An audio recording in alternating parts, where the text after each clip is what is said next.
Hello, good people, and welcome to Let's Live, Love, and Learn with Khalil Hill. I go by the name of Khalil Jiddu Hill, and I'm excited once again to share a part of myself with all of you. But first, let's go ahead and do that disclaimer. What follows are my thoughts and my beliefs that I've accumulated over the last 20 to 25 years of my spiritual journey. I will encourage each and every one of you to listen to this content with your own discernment because there's going to be things you agree with and there are going to be others that you do not agree with. And that is 100% okay.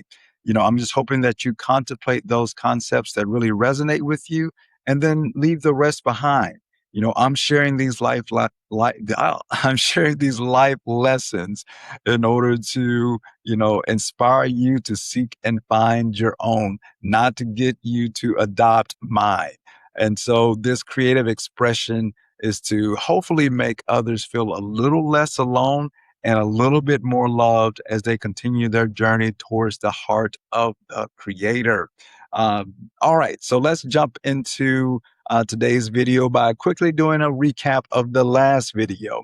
Uh, in the last video, we continued our exploration of the life lessons extracted from Miss Lauryn Hill's 2002 MTV Unplugged performance. We talked about how we can successfully and consistently impact the lives of others whenever we're able to acknowledge, embrace, and celebrate our perceived flaws. That belief inspired the life lesson that our flaws can enable connection and inspire others. When we're willing to reveal and display our perceived flaws, we do enable opportunities to connect with a wide variety of people. There are many people out there who may not have the courage or the confidence to raise their voice and to be seen and heard. And so whenever we're able to do that, that sparks the confidence within them, and that allows us to amplify our impact that we have in this world. So looking forward into today's video, we're going to delve into the final life lesson inspired by Miss Hill's performance. We're also going to continue this whole theme of fully embracing ourselves and focus on introducing our true, authentic self to others. And that's going to lead to today's life lesson, which is to allow people to meet and know the real you. Allow people to meet and know the real you. So there's a couple of excerpts I'm going to read from Miss Hill's performance that I think do a pretty good job of setting up today's video. And so here we go. Uh, it's like we date people. Like, let's say, we're interested in somebody and we put on the perfume and dress up and we do things that we will never, ever, ever do again. You understand what I'm saying? And that's why so many marriages end up in divorce. It's because people wake up next to a stranger. They say, "Who the hell are you? What are you doing in this bed? Where's the man that used to do da, da, da, and da?" And I'm saying, let's give them reality from the door because you're going to attract love and the one that really loves you. And then you don't have to pretend and falsify and, keep that posture. So that was the first quote from her. And here's the second. I'm telling you, I know that I'm up here and you see Lauryn Hill. You came to see Lauryn Hill, but this is the first time y'all meeting me. You see what I'm saying? Don't think you met me before, okay? And as I grow, you're going to meet me a little bit more. You're going to be exposed to the real me a little bit more. I can tell you I had to reintroduce myself to everybody I know. My mother, my father. Listen, y'all never knew me. I want to introduce you to me. I'm just getting to know me. And you know what? Anything that's not growing is dead. So we better be changing. And that was from her MTV Unplugged performance. That was interlude number 5. And so, very few of us will ever experience the pressures of fame and the weight of people's expectations like Miss Lauryn Hill did during her meteoric rise with the Fugees up through, the Miseducation of Lauryn Hill album came out. And personally, I can't imagine the toll that such stress had on her or anyone else that's in the public eye and faces that constant scrutiny from the public. That said, I do believe that many of us can relate to conforming and contorting ourselves to become someone that we believe that the objects of our affections will love or will respect or will desire. And so some of us have sacrificed, whether it's small to large parts of our identity to blend into whether it's work environments, social circles, or even family dynamics. And so none of us want to feel the sting of rejection. We don't want to feel it from complete strangers, and we damn sure don't want to feel it from those that we care and love either. But I will argue that whenever we do contort or conform or sacrifice parts of ourselves, that in a pretty big way, we're kind of rejecting ourselves, right? Um, we may feel that initial love or that initial adoration from the people that we care about or that we try to ingratiate ourselves to. Um, but, I think that, after a while, we realize that that sacrifice is perpetual, that we keep having to do it. And then it becomes a little too costly. Before you know it, you're looking in the mirror and you don't even recognize or like the person that you see, and we realize that, you know what, it's probably not worth it anymore. So, what is the alternative? What can we do instead? And so, I know it's going to sound a little crazy, but what if we didn't contort, conform, or sacrifice aspects of ourselves?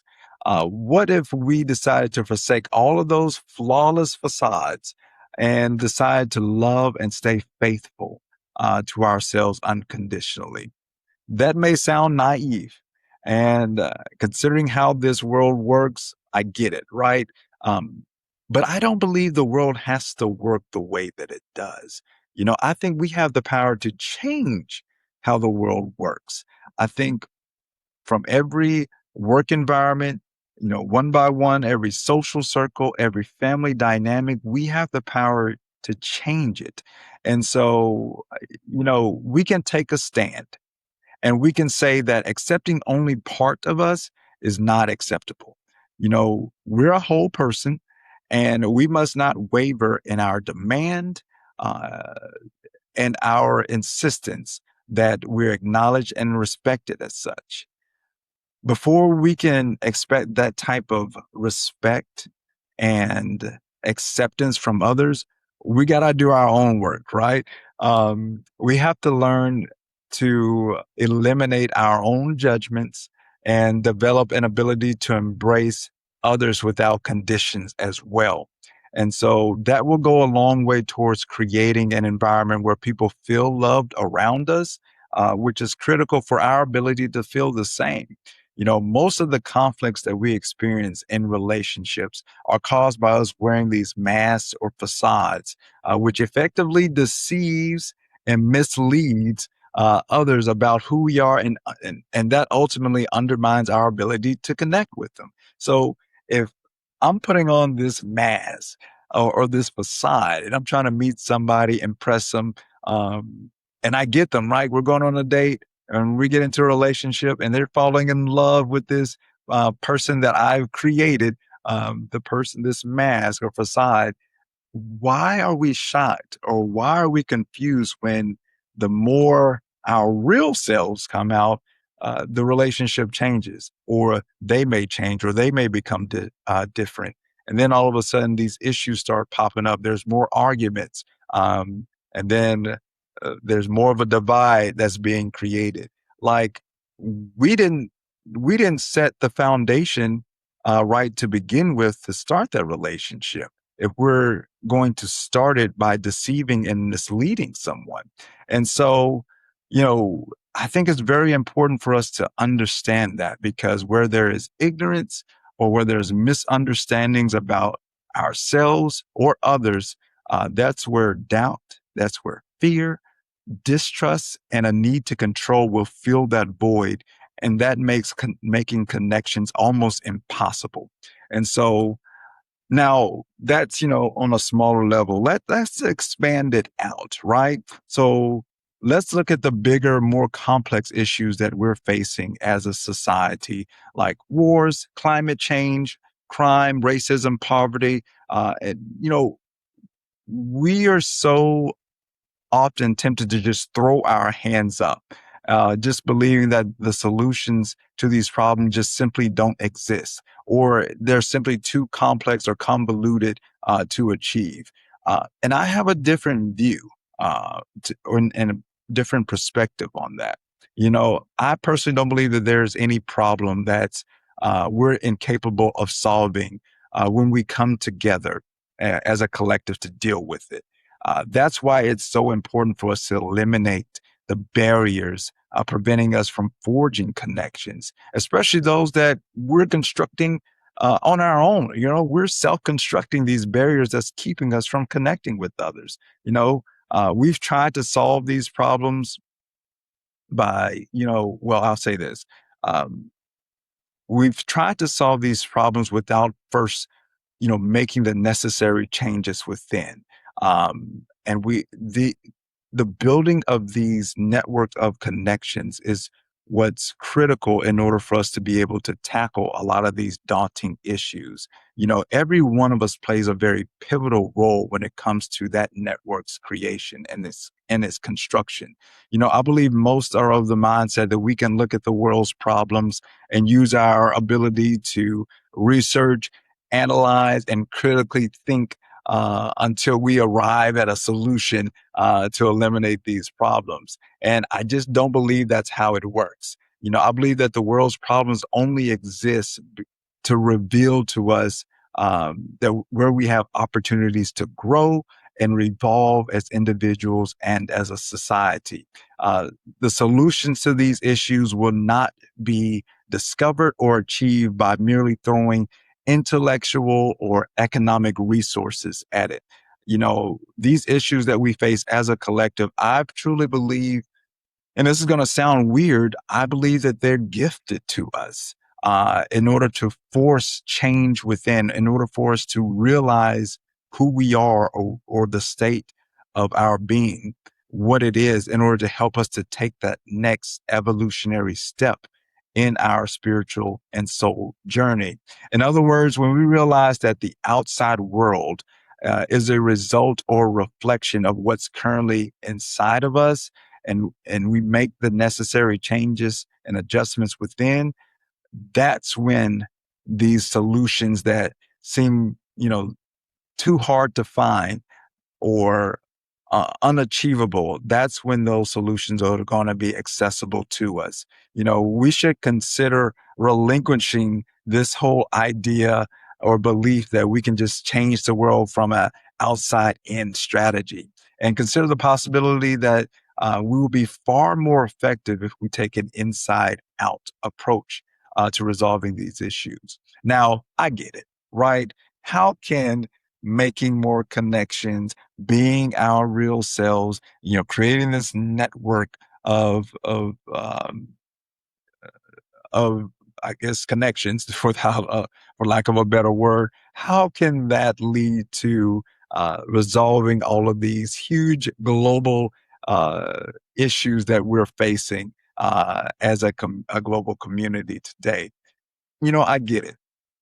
It sounds far-fetched, right?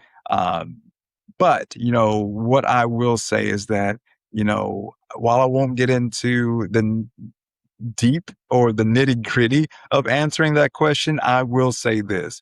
If the key to solving the world's biggest problems lies in our ability to come together with a unified focus to leverage the expertise of the global community and harness the incalculable energy yielded from that synergy, then every single connection contributes to that common goal.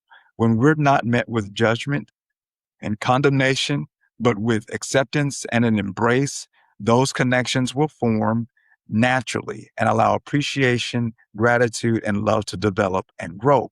So, if you really think about it, when you are accepted, appreciated, and fully embraced, you feel more alive, you feel more engaged, and you feel energized, and you feel more connected to those around you, and have more passion and purpose to invest not only in your own well being, but in the well being of those that are around you that you're connected with.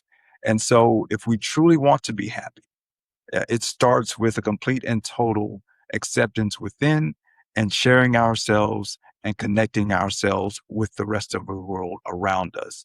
And for some, gosh, it could cost them their job. Uh, it could cost them the love of their life. It can be very excruciatingly tough, for many to go out there and, for one, find their authentic self, embrace their authentic self, and to share and introduce the world to that authentic self. For others, it may require them to lose, a friend or two for a time being, or maybe even forever. There's no sugarcoating how scary this may be for some people. It's going to be difficult and it's going to be painful for them. But what I will say is that after you've endured the arguments that may pop up, the judgments and condemnations from friends and family members, and you've had the time to invest uh, significantly in yourself through loving yourself, getting to know yourself.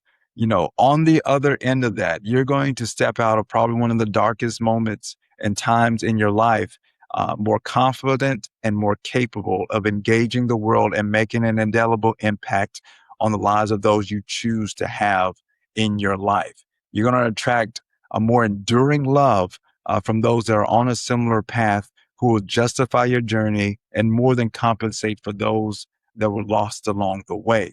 And honestly, I personally cannot wait to be introduced to this flawed yet fabulous version of you. And I guarantee many others out there will feel the exact same way. And so, in closing, here are your questions.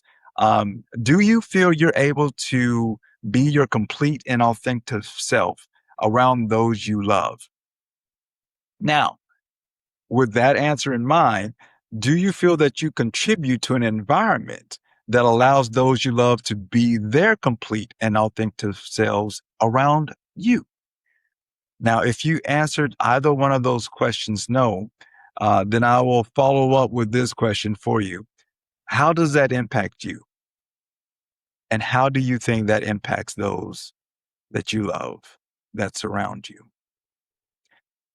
I would love to read your answers in the comments below. And finally, here is the quote of the day and the message to my son. A stronger and more unified world is created every moment someone accepts, loves, and embraces themselves unconditionally. So let us understand that every condemnation that we render or intolerance that we harbor only serves to fracture and weaken our society. Thanks for spending another 15 to 20-ish minutes with me. I truly enjoy sharing a part of myself with all of you. Until next time, take care of yourselves. Know that you are never, ever alone and that you are always loved. Peace out.